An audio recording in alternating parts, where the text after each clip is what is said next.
Hey besties! Thanks so much for sticking with me through this intense story. Imagine celebrating your mom's special day, putting your heart and effort into making it perfect, only to have your sister sabotage things quietly while trying to look important. It's shocking and hurtful, but moments like these teach resilience, patience, and the power of standing firm. If this story resonated, don't forget to like, share, comment, and subscribe for more emotional journeys. In the beginning, Jace Rivers seemed perfect. He was ambitious, charming, and full of energy, and I couldn't imagine my life without him. Our first years together felt like a dream. We laughed a lot, traveled, and shared plans about the future. I believed we were building something solid, a team against the world. Gradually, things began to shift. Jace's attention moved from us to his work, and I noticed a quiet change in him. He started making decisions without me, brushing off my opinions, and insisting that his way was the only way. I tried to speak up, but he would dismiss me with a smile that once felt warm and reassuring. I couldn't ignore it anymore. He became controlling in subtle ways, questioning choices I made, hinting I wasn't capable of handling things on my own. I felt my voice shrinking in the home we once shared. The man I loved was becoming someone I hardly recognized. What worried me most was how obsessed he had become with money and status. He constantly talked about deals, profits, and connections, rarely asking how I felt or what I needed. I felt invisible, as if I were only part of his world when convenient. That early excitement between us faded, replaced by tension and unease. Looking back, the warning signs were there all along. His ambition was admirable at first, but it became clear that it was more important than me. The charm that drew me in now felt like a mask, hiding the selfishness and coldness that would eventually shatter everything I thought we had. I still remember the day Jace came home beaming, his excitement filling the room. He waved a stack of papers and told me he had just closed a $33 million deal. I thought he would share the joy with me, that we would celebrate together like we used to. But instead, his eyes hardened, and his voice took on a cold edge I hadn't heard before. He told me I was a distraction, that my presence was holding him back from achieving his goals. I froze, unable to respond, my heart pounding as if I couldn't believe the words coming out of his mouth. Everything I thought we shared, every plan, every memory, felt like it was unraveling in that moment. Without waiting for an answer, he handed me a small bag. "You need to leave," he said sharply. The room that had been our home for years suddenly felt foreign and hostile. I grabbed a few essentials, clothes, my laptop, a framed photo of us from better days, my hands shaking as I tried to process what was happening. Walking out of the door, the weight of disbelief and heartbreak pressed down on me.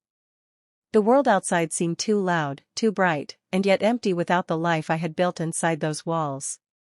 Each step felt surreal, as if I were moving through a dream I didn't want to wake up from. I had never imagined he could turn so quickly, that the man I trusted most could make me feel so small in a matter of minutes. By the time I reached the street, tears blurred my vision. I didn't know where to go, only that I had to move forward, even if my heart refused to follow. I ended up in a tiny apartment with cracked walls and barely enough space for my things. The silence was heavy, and every corner reminded me of how much I had lost. Money was tight, and each day felt like a fight just to keep the lights on. Simple tasks became exhausting, but I refused to let despair take over completely. Alone in that small space, I started thinking about the years I had spent trying to prove myself to Jace. How many times had he dismissed my ideas, belittled my efforts, or acted as if I didn't matter? At first, the memories made me ache, but slowly, they fueled something stronger. I realized that all his arrogance and pride had nothing to do with my worth. I spent hours quietly planning, going over everything I knew about him, his business, and the deals he cared about most. Each detail became a piece of a puzzle, and I began to see a way to turn the tables. For the first time since being kicked out, I felt a spark of control, a hint of power I hadn't felt in years. I promised myself I wouldn't let him think he could break me. I wouldn't cry over what was lost or beg for what I deserved. Instead, I would rebuild, smarter and stronger, and find a way to reclaim not only my independence but my dignity. That quiet determination became my armor, and slowly, the hopelessness that had weighed me down began to lift. I knew the road ahead wouldn't be easy, but for the first time, I felt ready to fight for myself. While going through old boxes in my apartment, I stumbled upon a folder of papers I hadn't touched in years. As I flipped through them, one document caught my eye, my name, faintly scribbled in the corner of a contract Jace had co-signed long ago. At first, it seemed insignificant, just a remnant of the past, but the more I looked, the more I realized it could give me leverage I hadn't expected. Suddenly, everything clicked.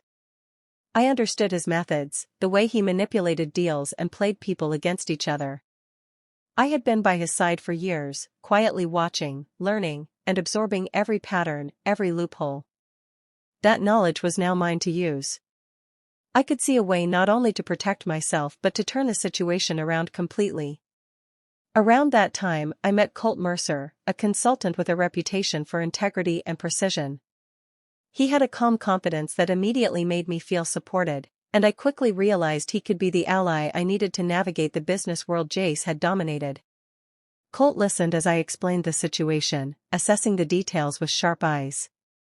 I could tell he respected my insight and, more importantly, he believed I could take control of what Jace thought he owned. For the first time since being thrown out, I felt a spark of opportunity. That tiny signature, combined with everything I had learned over the years, could become my key to reclaiming power. With Colt's guidance, I began to see a path forward, one where I wasn't just surviving, I could win, and on my own terms. Colt and I began working together in secret, carefully studying the rival company Jace had been negotiating with. We didn't rush, instead taking our time to understand every detail of the $33 million deal. As we dug deeper, it became clear that his success wasn't as solid as he believed. Critical approvals had been overlooked, and oversight was weak in key areas. The deal, while impressive on the surface, was fragile. I realized that with the right approach, I could step in without breaking any laws, using nothing but strategy and knowledge. Colt helped me map out the exact steps, guiding me through procedures I hadn't handled before but was eager to learn. We discussed every possibility, anticipating how Jace might react, and prepared countermeasures for every scenario. I spent hours drafting outlines, reviewing contracts, and identifying points where the deal could be redirected in a way that would be both legal and advantageous. Every detail mattered, from signatures to deadlines, and I became obsessed with understanding it all. The sense of control was intoxicating. For the first time in months, I felt like the one steering the course. Together, Colt and I built a careful plan.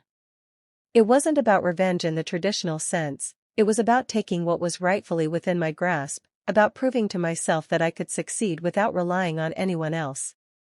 As the pieces came together, I felt a mix of excitement and determination, knowing that the moment to act was approaching and that when it came, there would be no room for mistakes. Late at night, I often found myself alone with memories that stung more sharply than any insult could. I remembered the countless times Jace dismissed my suggestions as trivial, laughed off my concerns, or acted as though my opinions didn't matter. Each memory felt like a small wound, but instead of breaking me, it fueled a quiet fire inside. I thought about the moments I had bent over backward to support him, offering ideas and solutions that he ignored, only to later take credit for his own success as if I had never existed. The hurt was raw, but beneath it was a growing clarity. I could take that pain and use it. I didn't need to prove anything to the world, only to myself, and perhaps silently, to him. Colt noticed the storm behind my eyes and placed a reassuring hand on my shoulder. "You don't need revenge to win," he said softly. "But it will feel good when he realizes he underestimated you." His words hit me like a lifeline, grounding me in purpose. I realized my anger wasn't a weakness, it was a tool. I began to channel every memory of dismissal and betrayal into focus. Each slight became a stepping stone, each insult a reminder that I was capable of more than he ever allowed me to see. The stakes weren't just financial, they were personal, a test of my resilience and strength. For the first time since being thrown out, I felt a deep sense of determination. This wasn't about hurting him, it was about proving to myself that I could rise above, smarter, stronger, and unstoppable. I contacted the company quietly, careful not to alert Jace. Speaking with the legal team, I laid out the areas where the deal was exposed, pointing out risks that had gone unnoticed.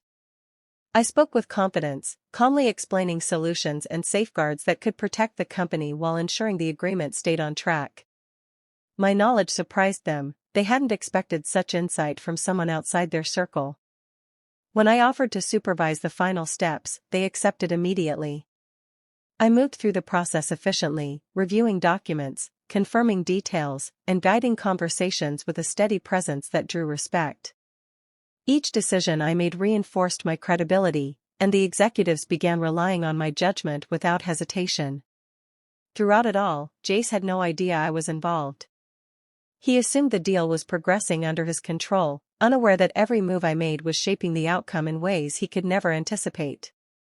I felt a thrill of quiet satisfaction, knowing I was steering the situation from the shadows. As the closing drew closer, I stayed focused, meticulous, and composed. Every meeting, every signature, every careful adjustment was part of the plan I had spent weeks preparing. I could feel the momentum shifting, and with each passing hour, the power I had reclaimed became more real. For the first time, I wasn't just surviving, I was actively shaping the future that Jace thought he owned, and he remained completely blind to it. The day of the signing arrived, and I felt a mixture of nerves and anticipation as I entered the sleek conference room. Papers were laid out neatly on the table, and executives were already seated, reviewing the final details. I walked in with steady steps, prepared to complete what I had worked so hard to orchestrate. Jace was there, confident and unaware, expecting everything to unfold exactly as he had planned. His expression shifted the moment his eyes landed on the signature line. There it was, my name, printed clearly as the authorized signatory. For a brief second, he froze, disbelief flickering across his face. The room seemed to go silent for him, though everyone else remained focused on the process. I could feel the subtle tension, the sudden imbalance as the power he had assumed was entirely his slipped away. My heart raced, not from fear, but from the satisfaction of seeing years of underestimation collapse in an instant. No words were needed, the shift was visible in his posture, in the tight clench of his jaw, and the stunned look in his eyes. I had stepped into a position he thought was unreachable, and the reality of my control hung in the air. For the first time since being thrown out, I wasn't just present, I was dominant, competent, and fully recognized for the value he had ignored. That single signature had become my declaration, the tables had turned, and Jace's arrogance could no longer hide the truth. After the signing, Jace asked to speak with me alone. We stepped into a quiet corner of the office, his face tight with frustration and anger. He tried to intimidate me, his words sharp, laced with threats and reminders of the past, as if he could scare me back into submission. I stood my ground, keeping my voice calm and steady. I told him exactly how his actions had affected me, how dismissing my efforts and pushing me aside had left scars, but also how those same moments had forced me to grow stronger. I explained that I hadn't just survived his betrayal, I had learned, adapted, and used that pain to rise above him.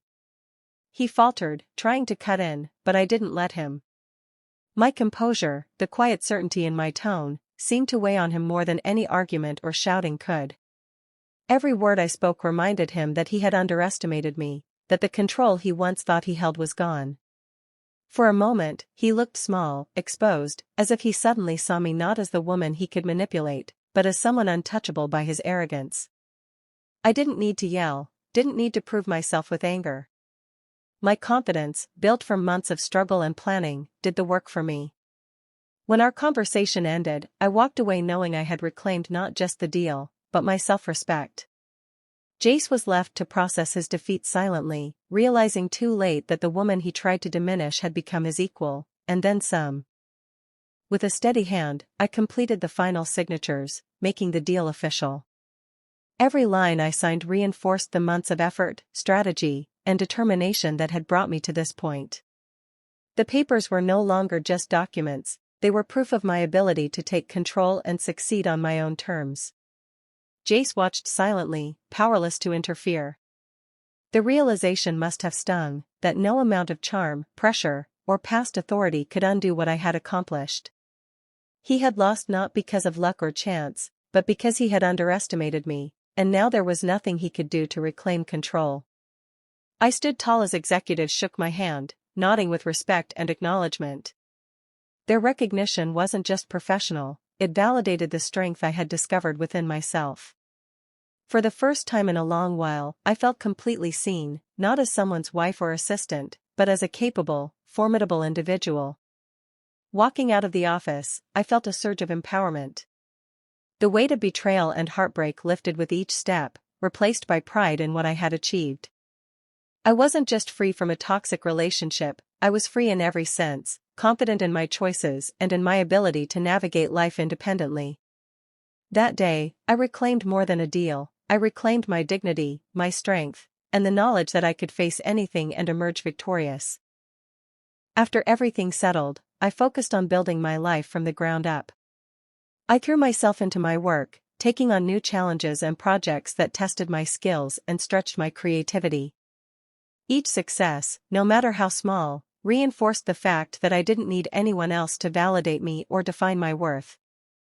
Looking back, the betrayal no longer felt like just a wound, it had become a lesson. I understood that what I had done wasn't about punishing Jace or proving him wrong for the sake of revenge. It was about reclaiming the parts of myself I had lost along the way, my confidence, my independence, and my sense of purpose. Every obstacle, every moment of doubt, had shaped me into someone stronger and more resilient than I had ever imagined. The pain lingered, as memories often do, but it no longer controlled me. I had taken what once threatened to break me and turned it into motivation to rise. Now, when I thought about the past, I didn't feel bitterness or anger, I felt clarity and empowerment. For the first time in years, I felt fully at peace with who I was. My identity wasn't tied to anyone else's expectations or approval. I had learned to trust myself, to rely on my instincts, and to embrace my own strength. Walking forward into each new day, I carried not just freedom, but pride in knowing that I had faced betrayal, endured the struggle, and emerged whole, confident, and unshakable. Looking back, I realize now that being pushed out of my own life was the push I didn't know I needed. The doors that closed in anger and betrayal weren't the end, they were openings to reclaim control, confidence, and a future I could shape entirely on my own. Every step I took after that moment became a declaration that my life, my choices, and my worth belonged to me alone. When he finally saw what I had accomplished, the surprise and regret on his face were proof that underestimating someone can be the gravest mistake. There's a power in rising quietly, methodically, and proving yourself without needing to shout or demand recognition. That realization hit me harder than any confrontation ever could. For anyone listening to this story, remember that strength isn't given, it's forged.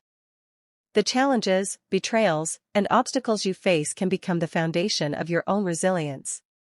No one can take that from you once you claim it, and no one can erase what you've built with determination and clarity of purpose.